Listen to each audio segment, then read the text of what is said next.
अस्सलाम वालेकुम। Most awaited paper for step 8 मैंने इसको सॉल्व किया है और देन मैं आप लोगों से जो है शेयर करता हूँ। फ़र्स्ट ऑफ़ ऑल मैंने 40 मिनट की वीडियो बनाई, देन उसके बाद पता चला कि मेरा माइक जो है वो ऑन नहीं था। तो ये प्रैक्टिस सॉल्व करते हुए मैंने वीडियोस बनाई थी, लेकिन वो ड्यू टू माइक उसके अंदर जो है वो वॉइस रिकॉर्ड नहीं हो पाई, तो जो है वो एज इट इज़ रह गया। दैन मैं आपको दोबारा रिपीट करके जो है एक एक क्वेश्चन समझा रहा हूँ। तो उसके अंदर जो है अपने पास कैलकुलेटर एंड कॉपीज जो हैं वो निकाल लें और दैन हम स्टार्ट करते हैं क्वेश्चन नंबर 1 से। क्वेश्चन नंबर आपके पास 1 है। एक शॉपकीपर है, उसने कैलकुलेटर बाय किया 4800 का और 5700 का बेचा। What is profit percentage? Profit percentage निकालने के लिए बेटा सबसे पहले आपको चाहिए होता है प्रॉफिट। तो प्रॉफिट कैसे निकलेगा? Sell price minus cost price. मैंने P for profits, S P मतलब सेल प्राइस और कॉस्ट प्राइस। कितने में ख़रीदा था?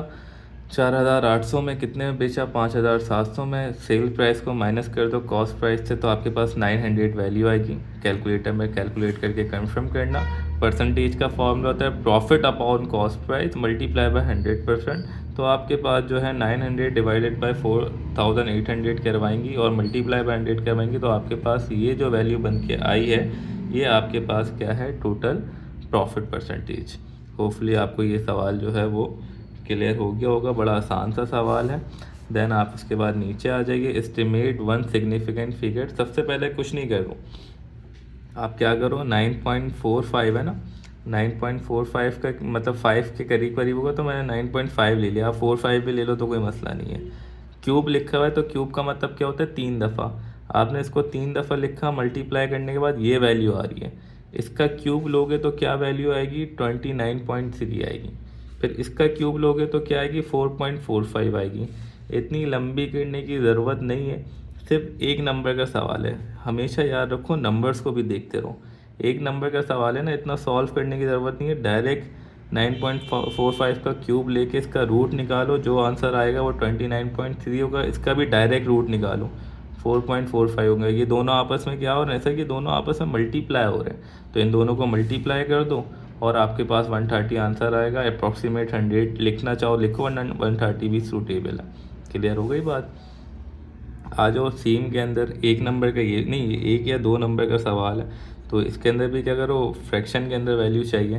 परसेंटेज का मतलब क्या होता है? Divide by 100। फ्रैक्शन मींस आपके पास वैल्यू अपॉन में ही रहनी चाहिए। बच्चे अक्सर क्या करते हैं, 13 डिवाइड बाई 10 और छोटा करने के लिए डिवाइड करवा देते हैं। तो डिवाइड करवाने का कोई फ़ायदा नहीं है यहाँ पे। तो आप यहाँ पे सिर्फ जहाँ तक कैंसिल आउट हो सकता था वहाँ पे किया, 0 से 0 कट गया। 13 इधर प्राइम नंबर और नहीं कट सकता, तो हमने यही वैल्यू एज इट इज़ छोड़ दी। क्वेश्चन सी भी आप लोगों को होपफुली क्लियर हो गया होगा। डी जो है मैंने प्रॉपर रिप्रेजेंट करके नहीं दिखाया, वही ग्राफ बनाया। अब वो बोले रूट सिक्स का आंसर आपके पास समथिंग आ रहा होगा, अपने कैलकुलेटर्स में कर लिएगा। 2.45 इस तरह से कुछ आ रहा होगा, और 15 का 3.96 इस तरह से आ रहा होगा। ये मैंने अपनी इमेजनरी ले लिया, हो सकता है कुछ चेंज भी आ रहा हो। तो 2.45 आ रहा था, तो मैंने यहाँ पे क्या किया, 2.45 2 और 3 के दरमियान में पॉइंट बना दिया। और 3.96 आ रहा था, तो 4 और 3.9 कहाँ होगा? यहाँ पे बनेगा, तो मैंने यहाँ पे बना दिया। ये लाइंस आपको प्रॉपर बनी हुई मिलेंगी, नहीं भी बने तो प्रॉपर बना लिएगा। नीचे आ जाओ। Additive inverse. एडिटिव इन्वर्स का मतलब होता है इन्वर्स कर देना। सबसे पहले इन्वर्स के मतलब समझो। इन्वर्स का मतलब होता है उल्टा कर देना। जो चीज़ पॉजिटिव में वो नेगेटिव में, जो नेगेटिव में वो पॉजिटिव में। तो मेरा बच्चा यहाँ पे एडिटिव इन्वर्स लिखा हुआ है, माइनस के अंदर वैल्यू है, किस में चली जाएगी? पॉजिटिव में। देखो पॉजिटिव में लिखी हुई है, मेरा बच्चा यहाँ पे पॉजिटिव में वैल्यू है, किस में चली जाएगी सर? माइनस में। लेकिन ये क्या किया है? सॉल्व करके किया है। नीचे करो मल्टीप्लाई, ऊपर करो प्लस, तो 21/5 आ रहा है। तो वो माइनस प्लस में था, माइनस में कर दिया। बात क्लियर हुई? एब्सोल्यूट वैल्यू क्या होती है सर? एब्सोल्यूट इन दो ब्रैकेट के अंदर जब भी माइनस आएगा वो हमेशा पॉजिटिव में कन्वर्ट होगा। पॉजिटिव होगा तो वो तो क्या रहेगा? पॉजिटिव ही रहेगा। सिर्फ माइनस वाले को ये क्या करता है? साइन पॉजिटिव करता है। तो बेटा यहाँ पे देखिए माइनस है, तो ये क्या हो गया? पॉजिटिव। यहाँ पे पॉजिटिव था तो ये तो एज इट इज रहा। यहाँ पे माइनस बाहर है, माइनस कहाँ है? बाहर है, तो माइनस पॉजिटिव में नहीं होगा। अगर ब्रैकेट के अंदर होता ना तो ये पॉजिटिव का 6.8 होता, लेकिन नेगेटिव बाहर है, तो हमने 6.8 लिखा है, बाहर वाला नेगेटिव, तो ये माइनस का 6.8 हो गया। होपफुली आपको ये सवाल भी क्लियर हो गया होगा। देन क्वेश्चन नंबर 2 पे आ जाओ मेरा बेटा। क्वेश्चन नंबर 2 के अंदर क्या है, y is directly proportional to x, y directly proportional to x है, विच मीन डायरेक्टली प्रोपोर्शनल का साइन हटता है तो यहाँ पे एक अदद क्या लग जाता है, k लग जाता है। तो बेटा k की वैल्यू निकाल लो, y की वैल्यू भी दी हुई है और x की वैल्यू भी दी हुई है। क्या y और x की वैल्यू से k निकल आएगा? बिल्कुल। y की जगह 24, x की जगह 6, k की वैल्यू आपके पास आ रही होगी 4, क्योंकि 6 मल्टीप्लाई यहाँ पे आके डिवाइड, 6 1 ज़ा 6, 6 4 ज़ा 24। अब k की वैल्यू आ गई। अब जो है, अब ये k की वैल्यू सिर्फ कहाँ पुट करके दिखानी है, इस इक्वेशन में। y और x एज इट इज रहेगा, k की जगह क्या आ जाएगा 4। यहाँ पे नंबर फाइंड एन इक्वेशन मालूम करके बताओ x और y की, मतलब सिर्फ k अननोन होना चाहिए।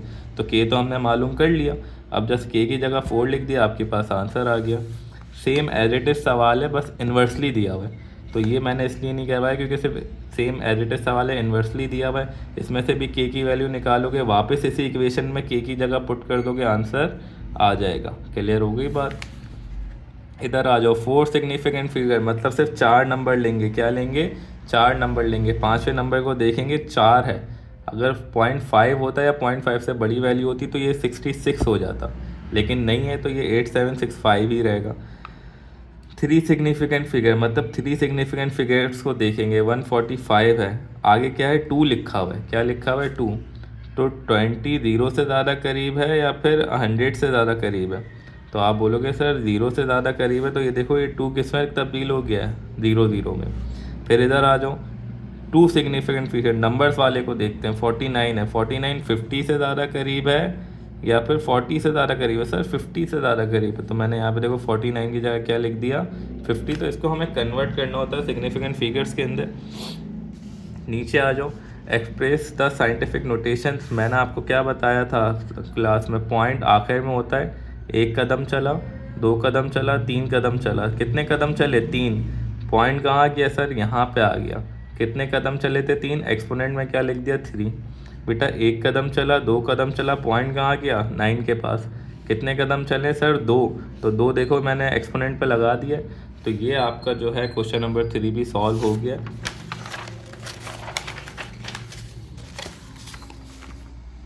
अच्छा, एक्सपेंड एंड सिंप्लीफाई, बेटा इससे आसान सवाल होते ही नहीं है, क्योंकि आपने जस्ट मल्टीप्लाई करना है। पहले वाले को पहले वाले से, पहले वाले को दूसरे वाले से, फिर दूसरे वाले को पहले वाले से, और दूसरे वाले को, मतलब मैं करके दिखा देता हूँ। X x the x square, x to the 2x, minus 4x the minus का 4x, माइनस 4 2 द क्या हो जाएगा? माइनस का 8,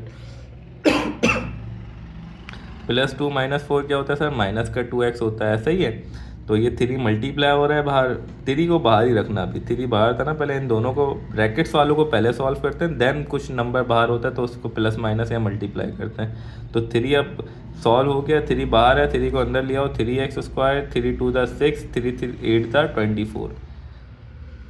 होपफुली ये सवाल भी क्लियर हो गया होगा। इसी की तरह दूसरा सवाल है, x इन दोनों से मल्टीप्लाई हो रहा है, तो x x the x square, x 5 the 5x, minus का 4x एज इट इज़ रहा। बेटा क्या होगा? प्लस का 5x माइनस का 4x। 5 में से 4 गए, कितने बचे? 1 बचे। बड़े नंबर का साइन आता है जब यहाँ पे क्या लगा हुआ है? पॉजिटिव। इधर आ जाइए, एक्सपेंड एंड सिंप्लीफाई। मुझे तो इसके सिर्फ फॉर्मूलाज बताने थे, आप लोगों ने सॉल्व खुद ही करना है, क्योंकि आपको पता है पहला वाला a है, दूसरा वाला b है। तो a माइनस बी के होल स्क्वायर का क्या लग जाएगा? Formula A square minus 2ab plus B square. Then आपके पास क्या होता है? ए स्क्वायर 6 का स्क्वायर, 6x6। अच्छा, किसी बच्चे ने भी अगर गलती से भी ये पूरा माइनस एक्स को b ले लिया, तो बेटा वो ज़रा मेरे पास आएगा, मैं उसको थोड़ा बहुत प्यार करूँगा और फिर मैं जाने दूंगा उसको, क्योंकि यहाँ पे कभी भी माइनस जो लगा हुआ है फॉर्मूले का है, हम b के साथ कभी भी नहीं लेते। तो इस बात को अपने कानों में बेटा जहनों में जो है अच्छे से फिक्स कर लो कि b के साथ माइनस का साइन नहीं आएगा, क्योंकि b सिर्फ x है, b जो है वो सिर्फ x है, माइनस तो फॉर्मूले के लिए लिखा हुआ है। तो सही है, a की जगह a पुट कर दिया, b की जगह b पुट कर दिया। 6 का स्क्वायर 36, 12 2 6 द 12, और x का स्क्वायर एक्स स्क्वायर, इसको सिर्फ रीअरेंज करके लिखा है मैंने यहाँ पे। क्लियर हो गई बात? मतलब एक्स स्क्वायर वाला पहले लिख दिया, 12x वाला बीच में ही था, और 36 नंबर कहाँ आता है? आखिर में। नीचे क्या हो रहा है sir? a plus B, A minus B का फॉर्मूला लग रहा है, किसके बराबर होता है? A square B minus B square के। a यहाँ पे 2 है और b क्या है? यहाँ पे b ही है। किसी ने अगर माइनस देख के माइनस का बी लिया तो बेटा वो मेरे प्यार से जो है वो नहीं बच सकता। सही है, तो ए का स्क्वायर क्या हो जाएगा 2 का स्क्वायर, बी का स्क्वायर क्या होगा जब बी स्क्वायर, तो 4 माइनस बी स्क्वायर हो जाएगा आपके पास वैल्यू। बहुत आसान सवाल है, जस्ट सिंप्लीफाई करने हैं इसको, वैल्यूज़ को मेरे साथ साथ प्रैक्टिस करते रहो वीडियो खोल के, तो आपको बहुत आसानी हो जाएगी। तो ये वीडियो देखने के बाद फिर ख्याल आ रहा है कि अब मॉडल पेपर दोबारा सॉल्व करते हैं, तो कोई फ़ायदा नहीं है, साथ साथ करो। 180 का क्या बनाना है, के की वैल्यू मालूम करनी है, 180 का परफेक्ट क्यूब बनाना है। ये सवाल मैंने याद करो लास्ट क्लास में भी करवाया था कि हमने 180 का क्या होता है, वो 2 का क्यूब भी होता है, 3 का क्यूब भी होता है और 5 का क्यूब भी आता है। लेकिन यहाँ पे क्या क्या दिया है सर, यहाँ पे 2 का स्क्वायर दिया हुआ है, यहाँ पे भी 3 का स्क्वायर दिया हुआ है और 5 का 1 दिया हुआ है। मुझे चाहिए क्या है, ये तीनों चीज़ें तीन तीन चाहिए। तो आप के की वैल्यू जब मैं निकालूंगा तो के लिखूंगा, मुझे क्या एक चाहिए, मतलब यहाँ पे 3 होने चाहिए लेकिन हमें दिए हुए 2 हैं, तो हमें एक की ज़रूरत है तो एक 2 यहाँ पे ले लिया। हमें 3 चाहिए लेकिन यहाँ पे 2 दिए हैं, तो हमें एक 3 की ज़रूरत है तो 3 यहाँ पे ले लिया। हमें 5 3 चाहिए लेकिन यहाँ पे सिर्फ एक दिया हुआ है, तो हम क्या करेंगे सर 5 2 लेंगे, 5 क्या लेंगे 2, और 5 का स्क्वायर क्या होता है 25। अब इन तीनों को मल्टीप्लाई करवाया तो आपके पास 150 आंसर आ रहा होगा। होपफुली ये वाला सवाल मैंने स्कूल में भी समझाया था, अभी भी दोबारा रिपीट कर दिया, तो आपको कोई मसला नहीं होगा। इसमें कह रहा है वन सिग्निफिकेंट फिगर बना के सॉल्व करो, मतलब ये पॉइंट वॉइंट के चक्कर से क्या हो जाओ बाहर आ जाओ और इसको नंबर से सॉल्व करो। मतलब 45.88 है ना, तो 45.88 किससे करीब होगा सर, 50 से ज़्यादा करीब होगा, 40 से नहीं, क्योंकि 45 या 45 से बड़ी वैल्यू उसके आगे की तरफ जाती है। तो 45.88 की जगह मैंने 50 ले लिया। 3.72 है, 4 के ज़्यादा करीब होगा या 3 के, आप बोलोगे 3.7 आ रहा है, 0.5 या 0.5 से बड़ी वैल्यू आगे की तरफ जाती है, मतलब 4 की तरफ जाएगी। 1.96 सर 1.9 आ रहा है, तो 2 की तरफ जाएगी या 1 की तरफ, नहीं सर 2 की तरफ जाएगी, क्योंकि 0.5 और 0.5 से बड़ी वैल्यू आगे की तरफ जाती है। तो 54 दा होता है बेटा 200, और अपॉन में 2, 2 1 दा 2, 200 दा आपके पास होता है 200। तो यहाँ पे आपने 100 जो है उसका आंसर लिख दिया। होपफुली ये सवाल भी आप लोगों को क्लियर हो गया होगा। इस सवाल के अंदर क्या करना है भाई, फैक्टर्स निकालने हैं, फैक्टर्स को पुट करना और सॉल्व करना। ये सवाल मैंने भी सॉल्व नहीं करवाया, सिर्फ फैक्टर्स निकाल के उसका स्क्वायर रूट लेना और आपके पास क्या हो जाएगा, सवाल का आंसर आ जाएगा। ये सवाल वैसे भी आप लोगों ने किया हुआ है।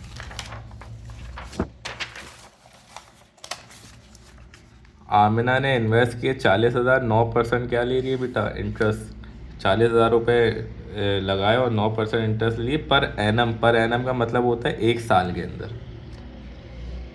कैलकुलेट टोटल अमाउंट और हर अकाउंटेड 4 ईयर्स, टोटल अमाउंट निकालनी है उसके अंदर बैंक अकाउंट के अंदर 4 साल बाद, कितनी अकाउंट उसके अमाउंट 4 साल बाद आएगी। पहले तो 9% निकालो, सही है। 40,000 को मैंने 9 मल्टीप्लाई किया हुआ है 9% से, और फिर मैंने मल्टीप्लाई किया हुआ है 4 से।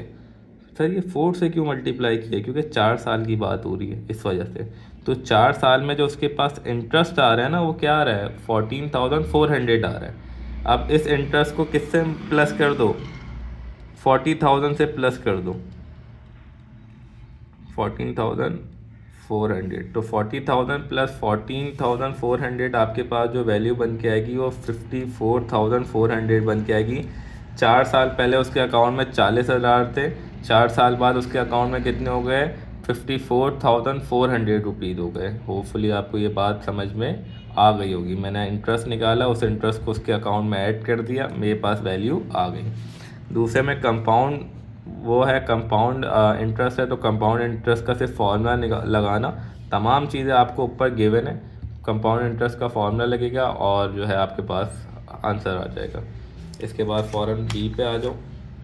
ये यूएस डॉलर की कन्वर्जेशन है बेटा, जो भी कन्वर्जेशन रेट दिया हुआ ना और जितने भी रुपीज़ की चीज़ हो उससे उसको मल्टीप्लाई करवा दो, आपके पास आंसर आ जाएगा। मतलब 720 रुपये का टैबलेट है और 720 डॉलर का टैबलेट है, रुपीज़ में कितने बनेंगे, उस वक्त करेंसी रेट चल रहा है 285, तो आप 720 को 285 से क्या कर दोगे, मल्टीप्लाई करवा दोगे, तो आपके पास वैल्यू आएगी 2,05,200, 2,05,200 आपके पास क्या आएगी वैल्यू। मल्टीप्लाई करवा के बेटा देख लेना।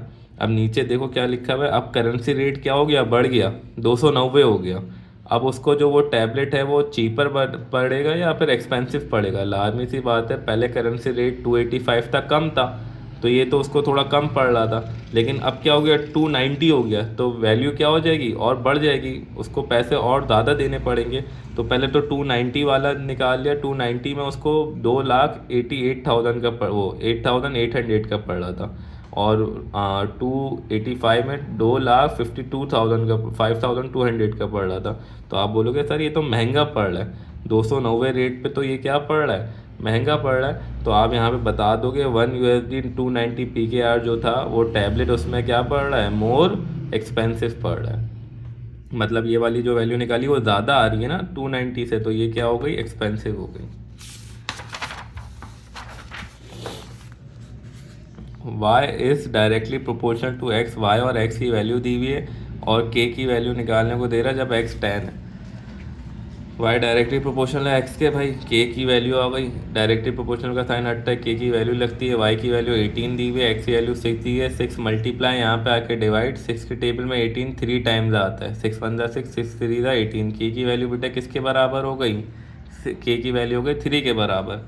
कुछ नहीं करो, इसके अंदर y चाहिए और x इतना दिया हुआ है 10 दिया हुआ है, x की वैल्यू 10 दी हुई है, k की वैल्यू आपने निकाली है, y की वैल्यू आपके पास आ जाएगी, फॉर्मूला आपके पास गिवन है, तो y एज इट इज़ रखा, ये तो चाहिए।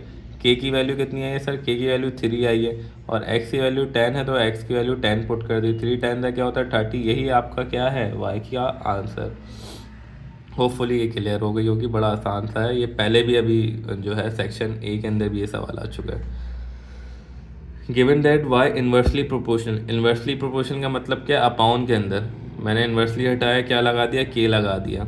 अब इन दोनों की मदद से ना, x और y की मदद से, ये जो x और y दिए हैं इससे मैं k निकाल लूँगा, यहाँ पे y की जगह 9 पुट कर दूंगा, x की जगह क्या पुट कर दूंगा 4, जो इसने सवाल में मुझे दिया हुआ है, तो मेरे पास 4 डिवाइड वहाँ पे जाके मल्टीप्लाई, 9 4 का क्या होता है 36, k की वैल्यू आ गई।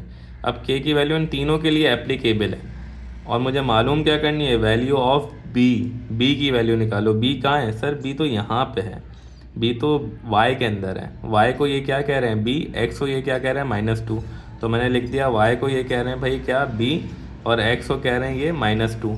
दोबारा यही फार्मूला लगाया, यही वाला फार्मूला लगाया, y की जगह क्या लिख दिया b, x की जगह क्या लिख दिया -2, k की जगह क्या लिख दिया, जो कि k की वैल्यू है 36, तो 2 के टेबल में 36 आता है, 2 1 2 2 18 36, माइनस लगा हुआ था क्योंकि -2 था, इसलिए माइनस का 18 आपके पास क्या हो जाएगा, आंसर आ जाएगा। इस वाले को करने की ज़रूरत नहीं है क्योंकि इसका कोई काम नहीं है।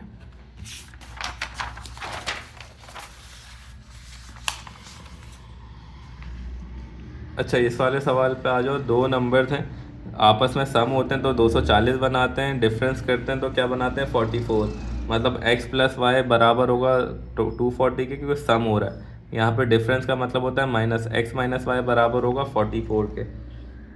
दोनों इक्वेशन में देखो, एक माइनस का y एक प्लस का y, तो हम इन दोनों इक्वेशन को क्या कर देंगे, ऐड कर देंगे।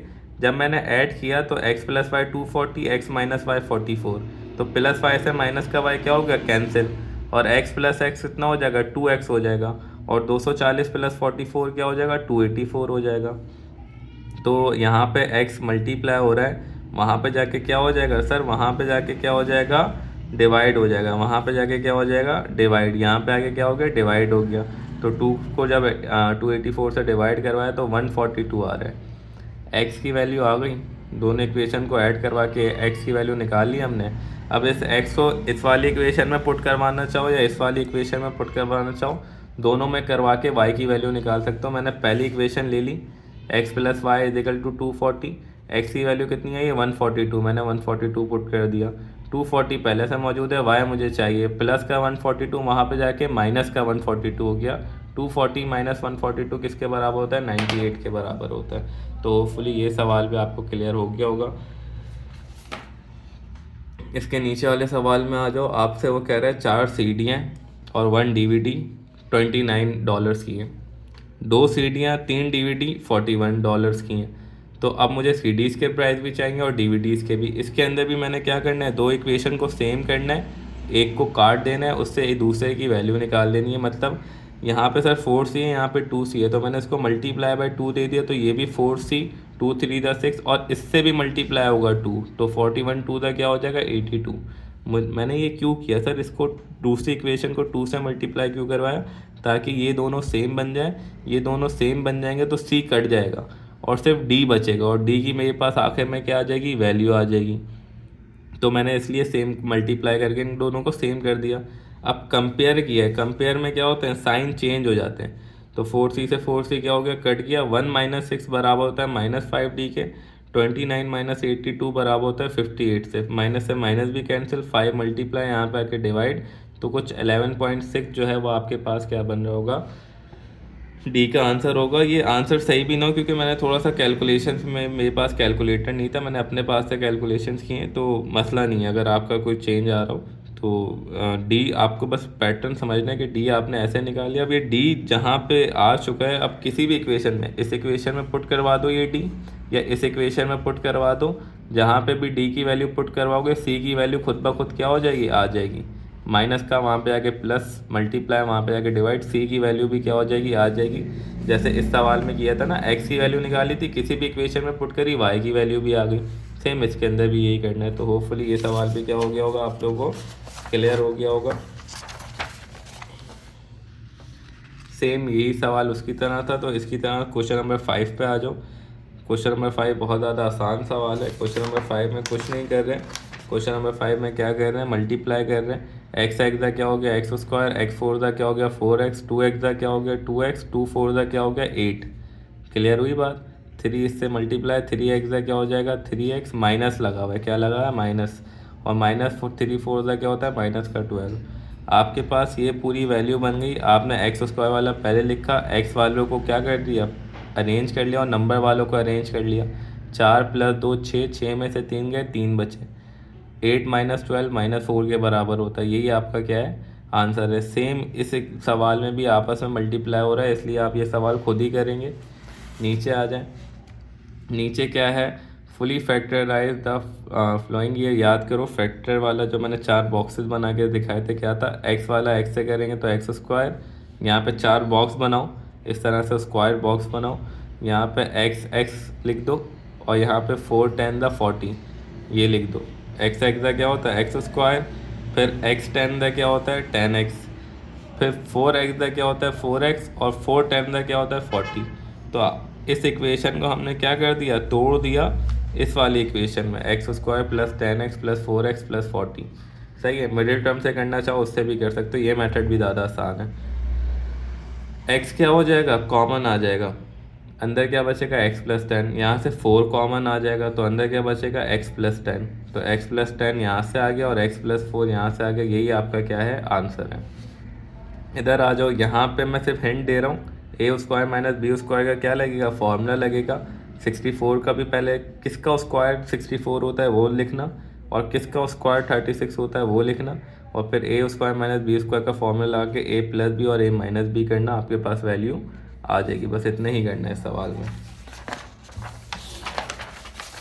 ग्राफ वाला सवाल मैं नहीं करवा रहा और ना ही कर पाऊँगा, बिकॉज ग्राफ वाला सवाल मैंने अच्छे से समझा दिया था और चीज़ें कर दी थी। इसकी आपने लाजमी तौर पे इस चैप्टर की प्रैक्टिस करनी है, ग्राफ वाले की, क्योंकि इसमें ग्राफ की जगह भी नहीं है और अलग से ग्राफ मुझे बनाना पड़ेगा, तो बहुत ज़्यादा टाइम भी लगेगा। तो ग्राफ तो आप खुद से प्रैक्टिस कर लिए। क्वेश्चन 7 पे आ जाए। बहुत आसान सा सवाल है। एक्स की वैल्यू निकालनी है, 4 मल्टीप्लाई, यहाँ पे आके डिवाइड, 4 के टेबल में 28 7 टाइम्स आता है। बस यही करना है, इसके अलावा इसके अंदर कुछ भी नहीं करना। सेम इसके अंदर भी 18 मल्टीप्लाई, यहाँ पे आके क्या हो गया डिवाइड, तो एक्स की वैल्यू आ गई। सही है। अब वो उस सवाल में कह रहा है कि किस प्राइम नंबर से ज़्यादा करीब है, तो सर 7.22, ये क्या वैल्यू आई है 7.22 वैल्यू आई है। 7.22 जो है वो 11 प्राइम नंबर से ज़्यादा करीब है या 5 प्राइम नंबर से ज़्यादा करीब है। आप 5 भी लिख सकते हो, 7 भी लिख सकते हो, लेकिन जो है find the smallest value is the prime number. सही है। तो आप 11 से ज़्यादा करीब है 11 लिख दो, 5 से ज़्यादा करीब लग रहा है 5 लिख दो। दोनों आपकी मर्ज़ी है, जिसमें भी लिखना चाहो। जैसे आपने ये डिवाइड करवा दिया, एक्स की वैल्यू निकाल ली, आधा काम हो गया। फिर जिस प्राइम नंबर से करीब लग रहा है वो प्राइम नंबर निकाल दिया। नीचे आ जाओ पार्ट सी पे। पार्ट सी आपके पास लास्ट सवाल है। उसमें क्या करना है, के की वैल्यू 5 है, के की वैल्यू -3 है, मल्टीप्लाई हो रहे हैं। मल्टीप्लाई में क्या होता है, बेसिस सेम पावर दैट, 4 3 था तो 12 कर दिया, के आपस में मल्टीप्लाई हो रहे हैं तो बेसिस सेम पावर ऐड हो जाएंगी, तो ये क्या हो जाएगा 5 - 3, और 5 - 3 किसके बराबर होता है, 2 के। बात समझ आई, बेसिस सेम पावर ऐड 5 - 3 हो गए, यहाँ पे 5 था, यहाँ पे -3 था, 5 - 3 हो किसके बराबर हो जाएगा 2 के, और 4 3 था 12 हो गया। इधर आ जाओ, नीचे है -7, ऊपर है -4, इसको डिवाइड से किस में लेके आएंगे, मल्टीप्लाई में। जब भी किसी को नीचे डिवाइड से मल्टीप्लाई में लाते हैं तो उसका साइन क्या कर देते हैं, positive. Basis same powers add, तो -4 प्लस क्या हो जाएगा 7, -4 + 7 किसके बराबर होता है सर, -4 + 7 बराबर होता है 3 के। बड़े नंबर का साइन आता है, बड़े नंबर के साथ पॉजिटिव साइन है। यहाँ पे 7y0 लिखा है, मैंने आपको बताया किसी भी वेरिएबल पे, किसी भी नंबर पे, किसी भी चीज़ के ऊपर पावर 0 हो जाए तो किसके बराबर होता है, 1 1 के बराबर होता है। तो y0 किसके बराबर हो जाएगा, 1 के, और 7 1 से क्या होगा 7। यही आपका क्या है आंसर। होपफुली आपका मॉडल पेपर पूरा कवर हो गया है, पूरा समझ में आ गया है। जिस बच्चे को अभी भी कोई इशू है तो वो जो है पूछ ले, और जो है इसकी लाजमी तौर पर प्रैक्टिस करे, इसके सिमिलर सवालों की लाजमी तौर पर